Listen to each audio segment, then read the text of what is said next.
మేకపోతుల నరేందర్ గారికి, మా కోల సీనన్నకు, అనురాధమ్మకు, బీసీ రాజ్యాధికార సమితి తమ్ముడు యాదవ్ గారు, నాగరాజ్ యాదవ్ గారికి, మా అన్న కొట్టాల యాదగిరి గారికి, అట్లానే నరహరి అన్న గారికి, నాగరాజ్ అన్న గారికి, మా ఇప్పుడే వచ్చిన రియాజ్ అన్న గారికి, ఇక వేదిక మీద ఉన్న అనేక మంది అన్నలకు అక్కలకు, మేము అవకాశం ఇవ్వనటువంటి మిత్రులకు కూడా క్షమించమని కోరుతూ, మరి ఇవాళ చాలా ఎమర్జెన్సీ సిచ్యువేషన్లో ఈ మీటింగ్ పెట్టుకుంటా ఉన్నాం. ఎమర్జెన్సీ అనే పదం నేను కావాలనే వాడుతూ ఉన్నాను. ఈ అంశాన్ని దయచేసి బీసీ బిడ్డలు ప్రత్యేకించి గమనించాలి, ఓసీ బిడ్డలు కూడా మరీ ప్రత్యేకించి గమనించాలి. ఈ మీటింగ్ ఇవాళ పెట్టుకున్నామంటే మన దేశంలో ఉన్నటువంటి జనాభాను లెక్కించేటటువంటి సందర్భం వచ్చింది. మరి జనాభా లెక్క అనంటే ప్రతి ఒక్కరం కూడా అందులో ఉండాలనుకుంటాం. ఏ ఒక్కరం కూడా మన పేరు మిస్ అయితే అగౌరవంగా భావిస్తాం. మరి అటువంటి జనాభా లెక్కల ఎక్సర్సైజు ఈ దేశంలో చట్టం ప్రకారం 10 సంవత్సరాలకు ఒకసారి జరగాలి. 2011లో జరిగింది, తర్వాత 2021లో జరగాలి, కానీ జరగలేదు. లేట్ అయింది, కోవిడ్ అన్నారు, అదన్నారు, ఇదన్నారు, ముందుకు జరుపుకుంటూ పోయినరు. ఫైనలీ ఇప్పుడు జరుగుతున్నది. ఇప్పుడు జరిగే కన్నా ముందు మరి భారతీయ జనతా పార్టీ ఒక మాట ఇచ్చింది, అన్ని కులాలను మేము లెక్క పెడతామని చెప్పి. నేను చాలా సంతోషపడ్డా.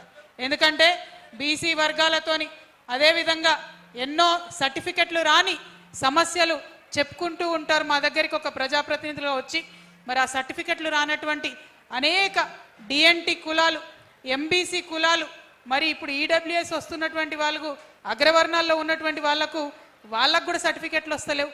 అనేక మంది ఈ సమస్యలతోని మా దగ్గరకు వచ్చినటువంటి సందర్భాన్ని మరి నేనైతే ఒకటే సొల్యూషన్ అనుకున్నా, జనాభా గణన జరగాలి, అందులో కేటగిరీలు ఉండాలి, ఆ కేటగిరీలో సబ్ కేటగిరీలుగా కులాలు ఉండాలి. అంటే కేటగిరీస్ ఏమేమి ఉండాలి?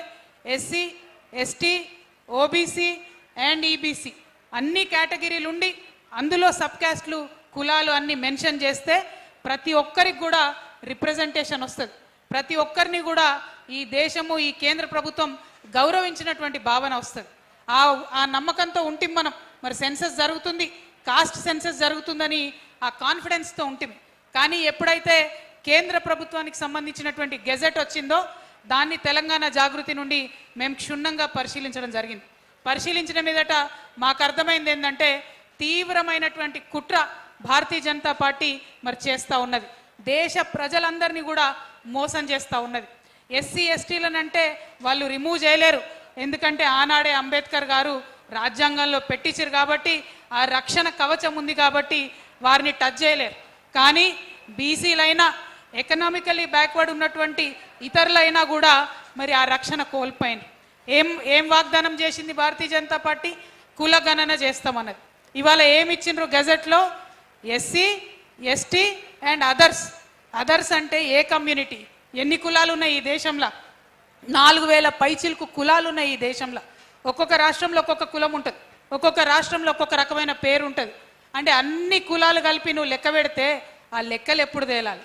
ఒక జోక్ ఉంటుంది, ఒక ఆయన ఉంటాడట, ఒక ఆయన పాపం పోతుంటే తవ్వంట అనుకోకుండా ఒక దీపం దొరికితే ఆ దీపాన్ని ఇట్లా అంటాడు. అనగానే ఒక జీని వస్తుంది అందులో భూతం. ఆ భూతం ఏంటిదంటే పని భూతం అన్నట్టు. ఆ పని భూతం ఆయన ఎంట పడుతుంటుంది, నాకు పని చెప్పు, నాకు పని చెప్పు, నాకు పని చెప్పు అని. అంటే ఆయన ఏం చేస్తాడంటే ఇక పోయి ఆకాశంలో సుక్కలు లెక్క పెట్టరాపో అంటాడు. పోతుంది 1 మినిట్లో మళ్ళీ వెనకకు వస్తుంది, నాకు పని చెప్పు మళ్ళీ అంటాడు.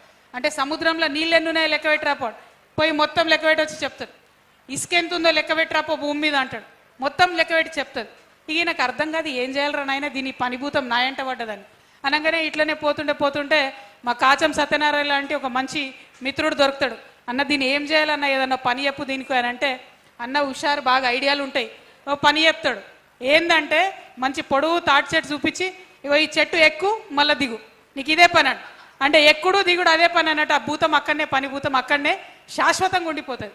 ఇవాళ జనగణన కూడా అట్లనే చేస్తున్నారు. 2011లో కాంగ్రెస్ ప్రభుత్వం ఏదైతే తప్పు చేసిందో, ఆనాడు 4500 కోట్లు ఖర్చు పెట్టి కులగణన చేస్తామని ఏదైతే చెప్పినరో, చేయకుండా మోసం చేసిరో, అచ్చంగా అదే పద్ధతిలో ఇవాళ 11,000 కోట్లు ఖర్చు పెట్టి భారతీయ జనతా పార్టీ కూడా అదే పని చేస్తుంది. అంటే ఏందన్నట్టు ఆ భూతం లెక్క కులాల పేర్లు రాసుకుంటూనే ఉండుర్రి, లెక్క పెడతానే ఉండుర్రి, ఎవ్వరికి సర్టిఫికెట్ రాదు, ఎవ్వరికి రిజర్వేషన్ రాదు. I'm asking Bharatiya Janata party government, We want to be recognized first. First recognition, then reservation. If you are not recognized in this country, if you cannot count me in as a part of the citizens of this country, how will you give me any recognition? How will you give me any reservation? నాకు వచ్చే benefits తర్వాత ముందు నన్ను గుర్తించు, నన్ను లెక్కబెట్టు. నువ్వు నన్ను లెక్కనే పెడతలేవంటే నేనంటే నీకు లెక్కలేనట్టే కదా. ఈ విషయం ఇవాళ ప్రతి ఒక్క కమ్యూనిటీ వాళ్ళం ఆలోచించుకోవాలి. అది ఎస్సీ, ఎస్టీ, బీసీ, ఓసీ అందరం కూడా ఆలోచించుకోవాలి. ఎందుకు లెక్క పెట్టరాదు? బిగ్ డేటా జరుగుతుంది, ఆర్టిఫిషియల్ ఇంటెలిజెన్స్ వచ్చింది, వేల కోట్ల లెక్కలు ఒక్క నిమిషంలో చేసే పెద్ద పెద్ద కంప్యూటర్లు వచ్చినాయి. మరి దేశ జనాభా లెక్క పెట్టరాదా? ఒక పద్ధతిగా లెక్క పెట్టరాదా? ఇంకొక కుట్ర జరుగుతూ ఉంది ఇక్కడ, దయచేసి గమనించాలి. బీసీలలో ఒక కులం ఉందనుకుందాం, పద్మశాలి కులం. అందులో 23 ఉపకులాలు ఉంటాయి. పద్మశాలి కులము, ఆ ఉపకులాలు అన్ని కలిపి లెక్క పెడితే సంఖ్య ఎక్కువ వస్తుంది, పొలిటికల్ రిజర్వేషన్ ఎక్కువ ఇచ్చే అవకాశం ఉంటుంది. నేను విద్యా ఉద్యోగాల గురించి మాట్లాడితేలే, రాజకీయాల్లో చెప్తా ఉన్నాను.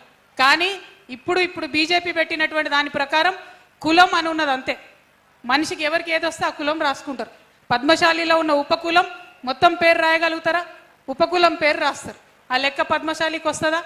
యాదవులలో కూడా అదే పరిస్థితి, ముదిరాజులలో కూడా అదే పరిస్థితి, గంగపుత్రులలో కూడా అదే పరిస్థితి, వెల్మలలో కూడా అదే పరిస్థితి, రెడ్లలో కూడా అదే పరిస్థితి, ఎస్సీలో కూడా అదే పరిస్థితి, ఎస్టీలో కూడా అదే పరిస్థితి.